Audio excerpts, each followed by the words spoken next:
Hello everyone, welcome back to my YouTube channel Bongstar Diya.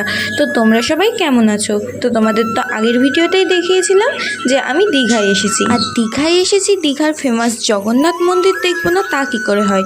তো এখন হচ্ছে দুপুর 2টো বাজে, তাই আমরা খাবারের জন্য একটা হোটেল খুঁজছিলাম। তো চারপাশটা একটু খোঁজাখুঁজি করতেই আমরা ওল্ড দীঘার কাছে আম্রপালি হোটেল দেখতে পাই। তো এই হোটেলের এই অসাধারণ অ্যাম্বিয়েন্স দেখে আমরা আমাদের দুপুরের লাঞ্চটা এখানেই সেরে নিই। যেহেতু আমরা খাওয়ার পরে মন্দিরে যাব, সেই জন্য আমরা ভেজ থালি অর্ডার করেছিলাম। আর এই হোটেলটা বাইরের দিক থেকে আর ভিতরের দিক থেকে পুরো নিট আর ক্লিন ছিল, একটু নোংরা ছিল না। চারিপাশটা দেখেই খাবার ভক্তি চলে আসছিল। তো কিছুক্ষণ বসে আমরা মেনু কার্ডটা দেখে আমাদের 3 জনের জন্য 3টে ভেজ থালি অর্ডার দিয়ে দিই। আর দেখতে দেখতে 10-15 মিনিটের মধ্যেই আমাদের থালি চলে আসে। আর আমাদের এই থালিগুলোর মধ্যে 6-7 রকমের পদ ছিল, সঙ্গে চাটনি দই তো আছেই। তো আমরা খাওয়া দাওয়া শেষ করে জগন্নাথ মন্দিরের উদ্দেশ্যে রওনা দিই। যেহেতু আমরা হেঁটে হেঁটে যাচ্ছিলাম, সেই জন্য আমরা আমাদের যাওয়ার পথে একটা অ্যাকোরিয়াম দেখতে পাই, সেই জন্য সেই অ্যাকোরিয়ামের মধ্যেও একটু ঘুরে আসি। তো এই অ্যাকোরিয়ামে ঢুকতেই তোমাদের যেটা সবার প্রথমে চোখে কাটবে সেটা হলো এই তিমি মাছের ফসিলসটা। আর এই অ্যাকোরিয়ামের বিশেষত্ব হলো বিভিন্ন সামুদ্রিক প্রাণীর ফসিল। এইগুলোকে ওষুধ দিয়ে বহুদিন ধরে এখানে সঞ্চিত করে রাখা হয়েছে।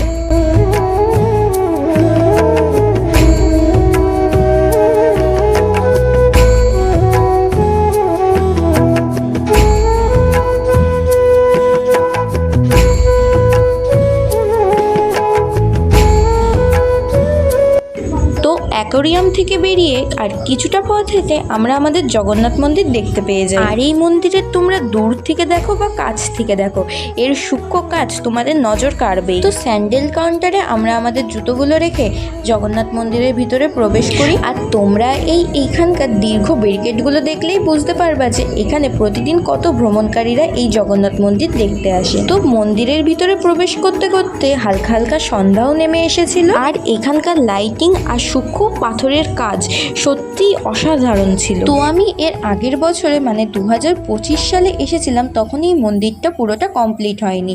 এই বছর দেখো কতটা সুন্দর করে এই মন্দিরটা কমপ্লিট করা হয়েছে।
পরের দিন আমরা আমাদের এই হোটেল থেকে বেরিয়ে উদয়পুর বিচে যাই স্নান করতে।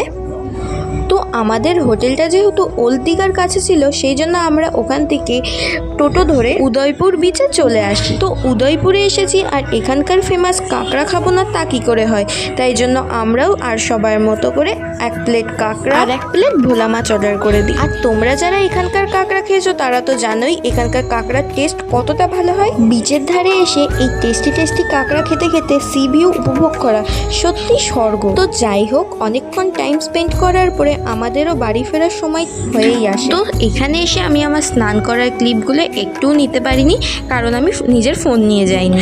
তো স্নান সেরে রেডি হয়ে আমি আমার হোটেলের কাছে দীঘা মানে ওল্ড দীঘায় চলে আসি।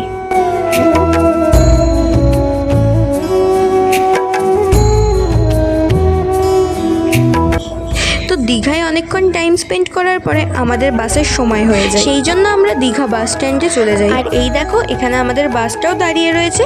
আমরা এই বাস ধরে সরাসরি ধর্মতলা চলে আসি। তো আমরা ধর্মতলা এসে মেট্রো ধরে বাড়ি ফিরে আসি। তো আজকের ব্লগটা আমি এই অবধি এন্ড করছি। তোমরা আরও এরকম ব্লগের জন্য আমার চ্যানেলটা প্লিজ সাবস্ক্রাইব করো, আর ভিডিও ভালো লাগলে লাইক করে দিও। তো যাই হোক, দেখা হচ্ছে পরের ভিডিওতে। বাই।